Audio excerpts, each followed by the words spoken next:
Welcome back, everyone. It is 12:14 p.m. on April 20th, 2025. And as of right now, my Instagram account, BWolfMMA, go follow me, is blocked by Kevin Holland. Kevin Holland, it's related. If you want the full story, go to my Instagram page and check it out. I posted it there. It's hilarious, honestly.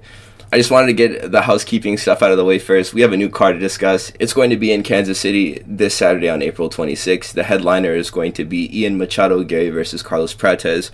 We have a ton of fights on this card, so I'm going to break down each of the fights on this card in my first fight predictions since this channel started to get a little bit of motion, so hopefully more people are paying attention to these predictions each week from here on moving forward. The first fight that we're going to talk about is going to be Chandler versus Jocelyne Edwards. And this is going to be a battle against the scale. Both of these women are known for missing weight. If you look at their most recent weigh-ins, Jocelyne Edwards was at 139 and Chandler was at 141. And these are both women's bantamweights. Chandler is an ex-featherweight, I believe. They did away with that division as soon as Amanda Nunes left. There's no reason for there to be a women's featherweight in the UFC. There's barely a women's bantamweight, so why the hell did they have the additional weight class? Chandler does have a win over Jocelyne Nunez, who looks tougher than she actually is, so it's really hard to rate that one. She low-key is a thick bit, though, Chandler, so that's the reason why she's constantly missing weight. But she has a hard time containing these smaller frame bantamweights with good skill sets, like Yana Santos or Norma Dumont. There's guys outside with lawnmowers, and I started recording because I thought they stopped, but they just kept going again, so we're just going to keep on going. I'm very upset by this, but Jocelyne Edwards, she's a very big woman. She can box, she can grapple very well for this weight class too. Edwards' his recent losses to Eileen Perez and Nora Canal, and they just put on wrestling clinics against her. These women are also competent strikers who know how to do stand-up as well. Chandler is not the grappler, either of these girls are. Edwards wins this fight on points. I'm going to pick her via decision. I feel like that's pretty straightforward. The next fight we'll discuss is going to be Timmy Cuamba versus Roberto Romero. God, that lawnmower is so loud, you guys. I'm sorry. This is a step down in competition for Roberto Romero, who made his debut against Onama. Cuamba has been on a 2-fight skid, most recently against Lucas Almeida and then Balaji Oki before then. This tier of fighter exists basically to test other athletes in Romero's position to see if they can fight up into the rankings. I'm talking about Timmy Cuamba and Balaji Oki and other guys that I just mentioned right now. I don't really know if Romero does successfully rise through the rankings, but he could be a fun addition to featherweight if he is meant for greater things. And he proved that to us by getting a finish in this fight. Just winning, honestly, is a good threshold for him. I will pick Romero. His success coming from a promotion called Combate Global will open up doors for my friend Tony Cortez to make it to the UFC, since that's something that he's been eyeing on his radar. They both fight out of the same promotion. My boy Tony Cortez, I think he's also a featherweight too, so let's see how he does in the UFC. This is a trial run for athletes out of that organization. Hopefully Dana White and Hunter come back and look at more talent out of that promotion, and they pick up my boy, and he can start fighting in the UFCA this year. That would be so tight. So we're going to talk about the next fight. This one is going to be Jacqueline Amorim versus Polyana Viana. So Viana has won 3 in her last 9, and in all of her losses, she basically just gets wrestle spammed and can do nothing about it. She has defensive issues on the ground and often can't stay out of submissions either, or prevent herself from just getting beat up. Jacqueline Amorim is another grappler who's probably just going to beat Polyana Viana's Doonies down just like Poatan used to. Amorim, she's a finisher, and that's something that I'm weighing here as well. She's an active grappler with a ground game where she's doing stuff down there. She's not just laying on her opponents. And if she gets you on the ground early on in the round, that's likely going to be a sub or a TKO against her opponents. Granted, other women just can't wrestle that well. So that's what I think. Polyana Viana has demonstrated that she has a lacking skill set on the floor. She'll secure an early takedown, Jacqueline Amorim, and she'll get to working for a sub or with ground and pound. And I can see Polyana Viana getting beaten into a pace. So a round 2 TKO or submission stoppage for Amorim is going to be the most likely outcome in this fight. We're going to talk about the next one now. It's going to be Malcolm Wellmaker versus Cameron Saimaan. So this could be Payne Talbot Part 2. Wellmaker may lose this fight on the basis of low activity or a non-existent ground game. I'm talking about low activity in the striking. He doesn't really do a whole lot on the feet, but whenever he does move, it matters. He does finish all of his fights there too on the feet, and he has great timing, and that's another reason why I'm saying this could be Payne Talbot Part 2. He has great power as well. Maybe not great power, but I find a commonality in most of his fights is that it only really takes 2 rock sequences. he'll drop you once, and then that second flush shot will put you out cold. But as far as one-shot walk-off capabilities, he hasn't really demonstrated that to a super high degree. Well, on the Contender Series, he did flatline a guy, and that was just it was on some McGregor stuff. So this could be a very exciting striking prospect. He looks pretty cool, so hopefully he can deliver in his performance against Cameron Saimaan. Cameron Saimaan is the guy that surging prospects beat for hype, and then they go however far they go afterwards, you know? This is the first real fraud test that many fighters get, and he's 0-1 with these surging contenders that they're trying to build into title challengers. So I believe that Cameron Saimaan is going to get done up in round 1 via walk-off, knockout, and we're all going to be fans of Malcolm Wellmaker by the end of it. So we're going to go on to the next fight in the card. That's going to be Damon Blackshear versus Alatangheili. Blackshear is a fighter that hardcore fans love to glaze, and a mythical fighter is short notice Damon Blackshear. Whenever he takes fights on short notice, he gets a power boost. Neither fighter is going to be on a full camp either, but Damon Blackshear is making a 1.5 month turnaround before he did actually have a full camp, so it's pretty easy for him to have probably just stayed in fight ready condition the whole time. So it's not like he's going to be missing a step or ring rusted or having to remember where he is. He just fought and he just won a fight. They're giving him a good opponent to make this decision of the short turnaround with, though, because Alatangheili does have some wins and a lot of losses. Whenever he does win fights, though, he's going life and death with mid contenders, and he's winning decisions. And if he does lose, he's usually getting dominated. So if Damon Blackshear is that much better than Alatangheili, he can make him ride the lightning in the first round, because I don't see the Mongolian initiating grappling, and Blackshear is a decently powerful striker. So round 2 submission for Damon Blackshear is what I'm going to pick as insurance, just because round 1, these guys from that region of the world do have square heads with pretty solid chins, so it's hard to knock them out in the first round. But we could see something magical happen. Round 2 submission is what I'm going to think. He probably drops him before he subs him. The next fight that we're going to talk about is Chris Gutierrez versus John Castaneda. Both of these fighters have recently been getting mogged in their fights. After Gutierrez got worked by Song Yadong, he came back and he won a fight against Quang Li. It was a decision. He didn't look very good in that fight. He has the advantage of momentum, though, over Castaneda, who just got butchered by Daniel Marcos. But, I mean, it's Daniel Marcos. He beat Davey Grant. To be fair, I think that the same thing would have happened to Gutierrez if he fought Daniel Marcos. He would have lost that decision. Maybe even got finished. I think that Castaneda wins. Gutierrez's career highlight is over Frankie Edgar, and he got exposed by Pedro Muniz after that. And we know that that guy isn't at a crazy high level. So we've seen that Chris Gutierrez's skill ceiling isn't insanely high. Castaneda has in the past neutralized more dangerous strikers like Miles Johns and has knockouts over unserious opponents like Eddie Wineland. So he does have power that can deliver a knockout if you aren't at a UFC level. So Castaneda via decision is going to be my pick in this fight. I think that's going to be a good pick. He might even be an underdog in this fight too. So if you are betting, that's a good dog. The next fight that we're going to talk about is going to be Evan Elder versus Gage Young. And Gage Young, this was a guy who fought Killin Saw Killed on Dana White's Contender Series, and Dana White thought it was such a good fight that he gave both of them contracts, and this is probably a good decision that he made. And I was watching some footage on Gage Young on UFC Fight Pass, and he's a slick knockout artist, and I'm going to select him to win this fight because I'm convinced that he does better than Evan Elder with his defense. Stylistically, these are pretty similar strikers because they rely heavily on teep kick offense to the body in order to get their boxing going. Elder does the same thing as Gage Young as far as this is concerned, but he does dip his head a lot whenever he does enter for feinted takedowns or overhands. Nazim Sadikov started making this read and started dropping knees on Evan Elder out of the clinch breaks whenever he would dip his head, and that ended up being a Duke to stoopage in the third round. So Gage could piece him up the same way. Elder has a style that is very wild and unpredictable, though. So if Young can focus for 15 minutes, he should win a decision. I think that that's what I'm going to pick in this fight.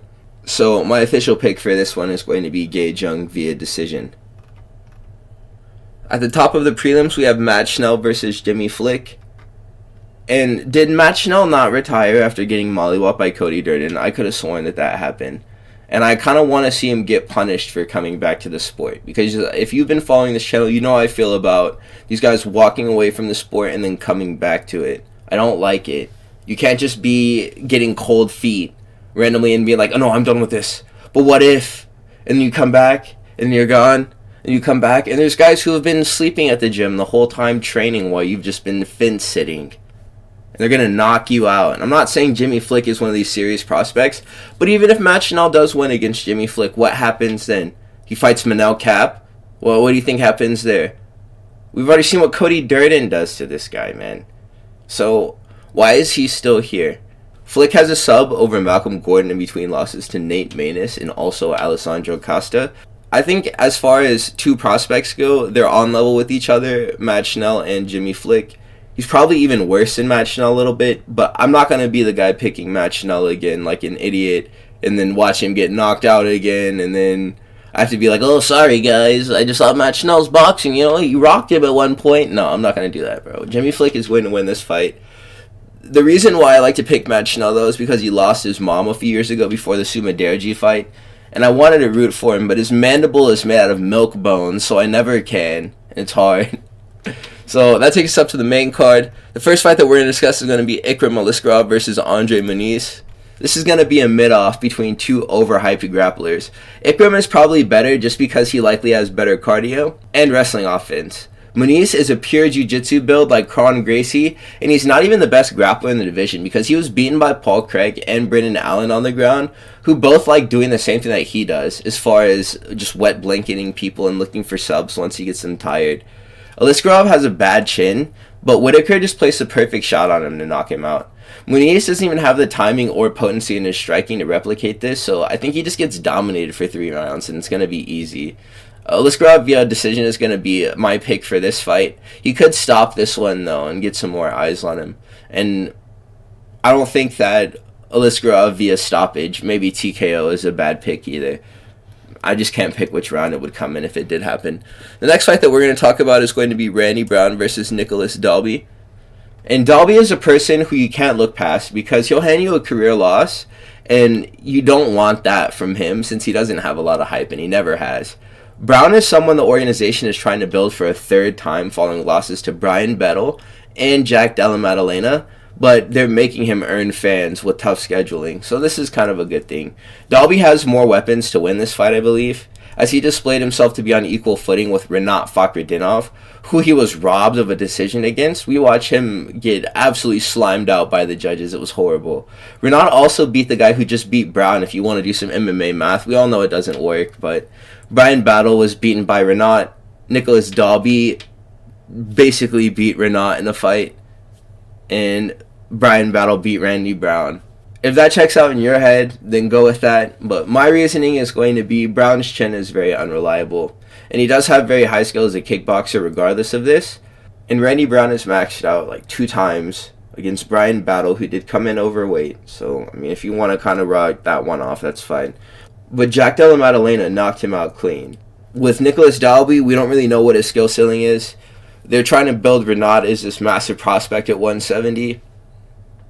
Nicholas Dalby practically beat him. And if he won that fight, then the trajectory of his career would be on a completely different pace than what it's on right now. So I think that a Dalby decision is going to be likely. He could even pop Randy Brown's chin in the 2nd or 3rd round and get a late stoppage. I could see it happening. It's very feasible. The next fight up the card is going to be Michel Pereira versus Abus Magomedov. And I root for Abus.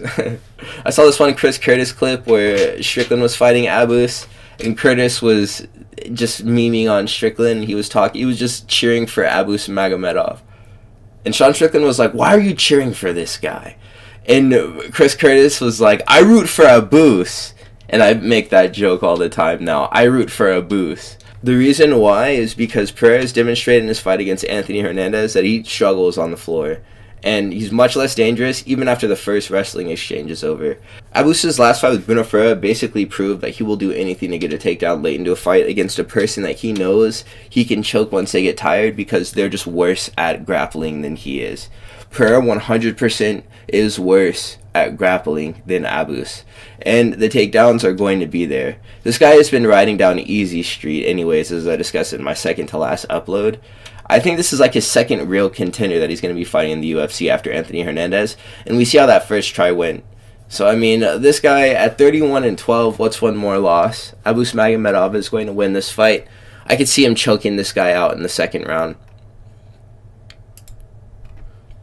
The next fight that we're going to discuss is going to be Giga Chikadze versus David Onama. And Onama's last fight was going to be with Roberto Romero on the prelims. Please, Giga, be a cool fighter again. He was hurt and this derailed his hype, but something else that made him lose aura were his fights with Calvin Kattar and Allen, where he looked like a girl with an abusive boyfriend in both of those fights. Onama's a decent boxer who plants in exchanges. In theory, Giga should be able to stay on his bike and win a decision, or do enough damage and seal this one. Chikadze was supposed to be the second coming of Zabit, but he's been getting toasted up lately, so if he loses this fight, he's never going to be selected to win by me on another UFC card. I'm going to pick him, though, by decision over David Onama. He should get this one done. Hopefully, he just gives him that big Giga kick to his body, and he seals this one in the first 30 seconds like we known him to do before he got injured. I don't know what happened. What did those doctors do to him, man? They broke Giga. We need knockout cancer back. That's what the doctor ordered. So please deliver, mate. This is a good guy for you. You can knock him out. So do it, please. The co-main event of the night is going to be Anthony Smith versus Mingayang. And if Smith somehow pulls this off, I'll shut the fuck up forever. Zhang is the product of 3,000 years of Chinese history. If I was Chinese, I'd be so hyped that Mingayang is a human that actually breathes air on this planet, so I can stop pretending to be interested in Weili Zhang just because she's Chinese. If he comes out and blicks up poor Anthony like we all think, he's the fighting pride of China. He'll replace Israel Adesanya for this title. This is a proper 205 prospect who is known to throw hammers with other big people and doesn't spam clinch for his life. I said poor Anthony earlier, but in reality, Smith might be okay. We thought he was super boned against Vitor Petrino, and look at how that fight went. If Mingayang booms on Anthony Smith, we should make Reyes versus Zhang, because this could be for a #1 contender fight afterwards, or catapult the guy who wins straight to the belt. So in order for this division to be fun again, Mingayang needs to win by first round knockout. That is going to be my pick. We're going to discuss the main event now, which is going to be Ian Machado-Garry versus Carlos Prates. What a fun fight this is, on paper at least. I've learned well from Gene Silva to not pick against him at featherweight. Kyle Baralho, he was the first guy out of the Fighting Nerds camp to come around, and I believed in him from the start. If Carlos Prates knocks out Ian Garry, this is the craziest case of gym plot armor we've ever seen. The only loser on their payroll is going to be Bruno Brazil. They turned Mikel Olegzajic into a winning fighter. These dudes cannot be stopped. They have better plot armor than City Kickboxing, than Shoot-A-Box, than American Kickboxing Association. These guys are up at the top of the heap. Fighting Nerds is an absolute sensation, but my personal belief is that this will be a striking match for all of 40 seconds, and then Ian Garry is going to shoot and make this fight boring like he did with Shavkat and MVP. Prates has demonstrated that he knows reversals and sweeps that he can use to scramble once a fight hits the ground, but he was able to be taken down by a fighter on the Dana White's Contender Series who we will never hear about again. I don't even know the guy's name, honestly. Garry posted the quitting video where Prates basically gave up in a fight on the regionals due to exhaustion. And I don't think that this clip has any significance.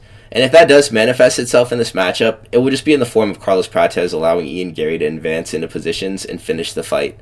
I basically think that Carlos Prates is going to get beat up on the ground, and that Ian Garry is responsible enough on the feet with his defense to not get knocked out immediately. And I'm going to do a backflip into my desk like I show speed if Prates does just flatline Ian Garry or drops him at any point in this fight. Which, now that I think about it, does seem pretty probable because Song Kenan gave Ian Garry problems in the past. But I'm not switching sides though. I'm going to be picking Ian Garry to win this fight. I think that he can neutralize Carlos Prates on the feet with the grappling. Lots of clinching through the first round. Probably a takedown towards the end of the first round with not enough time to do anything with it. Into the second round, that's whenever things get spicy though. He might actually backpack this guy and RNC him while he's standing or something crazy. Ian Machado-Garry is a very slick grappler with a nice tool set on him.